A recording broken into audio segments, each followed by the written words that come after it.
Mas gusto niyang mainis. Ang sabi nitong may konsensya pa ito at hindi basta iiwan si Julia ang hindi sapat na pantakip sa ginawa nitong pagwasak sa dangal ni Julia. Moral corruption ang ginawang kasalanan ni Mr. Laredo saan mang anggulo tingnan. Marapat nga lang na huwag basta bitiwan ni Mr. Laredo ang dalaga. Huwag na niya itong gagalin sexually pero dapat na tuloy ang tulong na pinansyal nito kay Julia. Sa punto man lang na pananalapi ay mabayaran ni Mr. Laredo ang nagawang pagsasamantala kay Julia. Naisip pa ni Richard. Nanatili siyang tahimik pero napuna niyang wala ring imik si Mr. Laredo mula sa likurang upuan. Sinilip niya ang rearview mirror si Mr. Laredo at nakita niyang nakapikit na pala ito. Nakatulog na habang nakasandal sa upuan ng kotse. Pagod na pod nga pala ang loko, naisip ni Richard. Nang muli niyang silipin ng mambabatas ay hindi lang basta nakapikit ito. Ngayon nakanganga at naghihilik ng mahina. Alanganing napangiti si Richard. Kung gayo hindi lang palang ordinaryong tao niya, ang unglamorous at hindi class magkaminsan. Kahit pala mataas na tulad ni Mr. Laredo, ay taong-tao rin sa ilang pagkakataon. Naunawaan niya. Kung may camera lang siya sa mga sandaling iyon, ay nanakawan na sana niya ng ilang litrato si Mr. Laredo. Kukunin niya ito habang tulog na nakanga at saka niya ipakikita ang mga larawan kay Julia. Tiyak na madidismay agad sa matandang lalaki si Julia sa pantahan ni Richard. Nagulat pa si Mrs. Jasmine Laredo sa maagang pag-uwi ng kabiyak. Himala, Rebecca, kaya aga mo ngayon. Tonong sarkastiko ang ginang. Sinalubong nito sa may kotse si Mr. Laredo. Masakit ang ulo ko, Jasmine, kaya hindi na lang ako tumuloy sa country club. Ang mga anak mo nasaan? Sina Diana at Butch ay parehong nasa kanilang party. Dala ni Butch ang wagon. Si Diana ay sinundo ng mga kaibigan. Anyway, hindi naman nila kasi ini-expect na darating ka ng maaga ngayon. Ang alam namin ay sa ibang babae ka magpapalipas ng oras, kaya nang nakakaraang mga Sabado. What? Halatang nabigla si Mr. Laredo. Come on, Reb. Hindi naman stupid ay itong misis mo. Wala akong babae, Jasmine. 5'2", slim, maganda, estudyante at ang pangalan ay Julia. Malapit ko na kayong mahuli sa akto, Rebecca. Papatayin ko ang babae mo. Sumisigaw na ang ginang. Si Mr. Laredo ay parang ipinako sa kinatatayuan. Kulang pa palang hinala niyang nagdududa na si Mrs. Laredo. Ito pala ay may kumpleto ng impormasyon tungkol kay Julia. Naisip niya. Lumuluha na si Mrs. Laredo.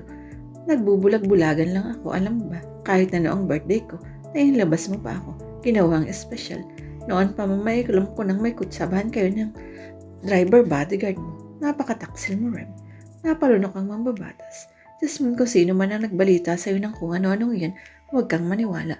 Ako ay walang babae. Pilit pa rin itinatatwa ni Mr. Laredo ang kasalanan. Inaamin kong minsan ay ginagabi ako, pero hindi ibig sabihin may babae na ako, Jasmine. Ulo lang sino mang nagbabalita sa'yo. Naninira lamang. Siya nga, Rebecca. Tingnan natin.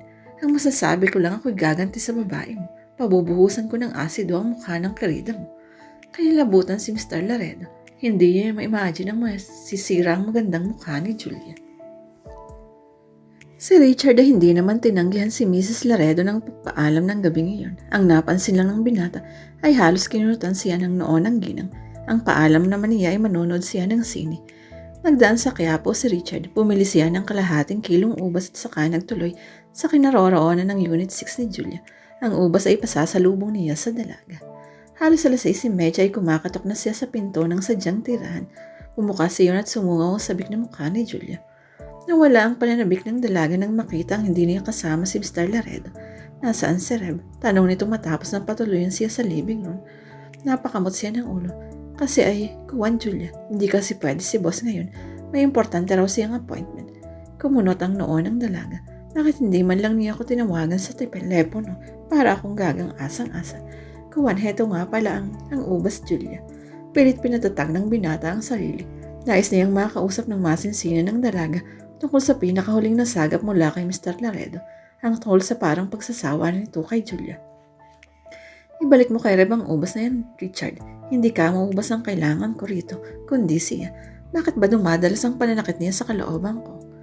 Julia, relax. Gusto ko na yata talagang magduda eh. Baka pinagtatakpan mo lang ang amo mo, Richard. Baka raot na yun nasa ibang kandungan na pala si Reb. Nangingilid ang mga luha ni Julia. Gawin niya yun. Ako ang unang sasapak sa kanya. What? Mangha si Julia sa narinig na binata. Saka naman napuna ni Richard na nabigla siya si Trinor. I mean, hindi niya dapat gawin kung sakali. Mahal na mahal mo siya at siya ang una tang laking pinagtiwalaan ko ng aking pagkababae, Richard. Garalgal na ang tinig ni Julia. Alam ko, sinabi sa akin ng lover mo. Ako nga ang labis na nasaktan, Julia. Hindi naman may sa tinig ni Richard ang mga katagang iyon. Nasaan ba siya ngayon? Kailangang makausap ko man lang siya sa telepono. Saan naroon si Rev Richard? Ayaw niyang tawagan mo siya, Julia. Ayaw? Batoy? Ang totoo ay nasa bahay nila si Mr. Laredo. Baka raw misis niyang makasagot ng tawag mo. Umuwi siya dahil masama ang pakiramdam. May katotohanan ng mga pahayag ni Richard. Hindi nga lamang kumpleto. Hindi niya binanggit ang tungkol sa parang pagsasawa ng mambabatas sa matalas na pagpunta sa dalaga. Wala pa rin siyang lakas ng loob na sabihin kay Julia na kung genuine ang tawag dito ni Mr. Laredo na 2 beses nang sinabi ng may edad na lalaki na si Julia ay parang batang ang gusto ay laging nakakapit sa pantalon ng ama, na halos ihinayag ni Mr. Laredo na ang dalaga ay para ng parasite. Nanggigigil si Julia. Kung masama ang pakaramdam niya ay dapat lalo siyang nagdaan dito. Ako ang dapat nag-aalaga sa kanya, hindi ang misis niyang hindi naman niya mahal. Pero mahal na mahal niya si Mrs. Laredo, Julia, at si Mrs. ang legal, hindi ikaw. Nakikialam ka na naman, pinandilatan ni Julia ang lalaki. Nagmamalasakit lang, Julia. Hindi ko kailangan ng malasakit mo. Julia naman, sino pa ba ang magmamalasakit sa iyo kundi akong kababayan mo? Pwede ba, Richard? Umalis ka na at ibalik mo kay Rebecca ang ubas niyan. Hindi galing kay Mr. Laredo ito. Ito'y binili ko para sa iyo. What? Naaawa kasi ako sa iyo. Alam kong bigo ka ngayon kay Mr. Laredo. Naisip kong bigyan ka ng pasalubong. Cut it out, Richard. Ano ang palagay mo sa sarili mo? Pwedeng substitute kapag absent si Rebecca. Richard naman, tingnan mo muna ang sarili mo. Wala ka sa kalingkingan ng amo mo. Pinamulahan ang mukha si Richard. Ganun may nagtimpi ng galit. Kapag tapos na ako ng criminology, kapag maganda na ang trabaho ko, ipagmamalaki mo rin ako, Julia. Yumin, may ambition ka rin. Really, Richard? Ikaw ang inspiration ko. Gusto kong hanguin ka sa kinilalagyan mo. Sabi ng hindi nakakaawa ang kalagayan ko, Richard. Bihira ang babaeng nagkakaroon ng labar na bigatin. Tumaas na rin ang tinig ni Richard. Hindi ka pa ba nakakahalata, ha? Pinagsasawahan ka na ni Mr. Laredo, kaya hindi na regular ang punta niya rito. Pumulagpos ang kamay ni Julia. Sinampal si Richard ng buong lakas. Nadama ni Richard ang sakit ng sampal na iyon at kumawala ang pagtitimpi niya. Bago nakikilos si Julia ay nayakap na nito at nahadka ng buong din sa mga labi. Nagpumiglas at nanlaban si Julia pero wala itong nagawa. Malakas si Richard. May 20 segundos pa yata na maapoy ang halik na iyon ng binata. Humihingal sila kapwa nang maghiwalay ang kanilang mga labi. Muling nanampal si Julia. 2 ulit. Ang pising ni Richard ay muling namanhid. Get out, get out. Ang pagsigaw ng dalaga ay sinabayan ng masaganang luha. Yuko ang ulong tinungo ni Richard ang pintuan ng Unit 6. Hinabol siya ng galit na dalaga. Makikita mo, ipasisipan na talaga kita kay Rebecca. There will be no second chance. Sasabihin ko kay Rebecca na pinuwersa mo ako. Napahinto si Richard. Napabalik sa dalaga. What do you mean na pinuwersa kita? Matigas ang tinig ng binata. Nasa mukhang sumusulak na galit. Pinuwersa mo ako. Sasabihin kong nirape mo ako. Alam mong hindi totoo yan. Huwag mo namang sirain ang pagkatao ko. May mga pangarap ako, Julia. Ang binatang hangad magtapos ng criminology ay takot na makasuhan sa korte. At nakita ng dalagang takot sa kanyang mukha. Namutla ka. Nasaling ko ang kahinaan mo, ha, Richard. Ang dating alagad ng batas ay takot sa igagawad na parusa ng batas. Lagot ka na, Richard. Ididiin kita talaga kay Rebecca. Nanguuyam at nagbabanta si Julia. Nagbaba ng tinig si Richard. Patawad sa nagawa ko, Julia. Nabigla lang ako. Hindi na mauulit ang kapangasan ko. Talagang hindi na mauulit dahil ipakukulong kita. Magtago ka na sa pinagmulan mo, bastos. Nagawa ko yun dahil labis mo akong kinakawawa at minamaliit. Ginawa ko yun dahil mababa ang tingin mo sa akin. Akala mo kasi kung mo pumatol ako sa may asawa, game na ako sa lahat ng lalaki. Nadaig ako ng galit kanina kaya nagawa ko yun, Julia. At hindi kailanman naging mababa ang tingin ko sa iyo. Sa kabila ng relasyon mo kay Mr. Laredo, ay mahal kita.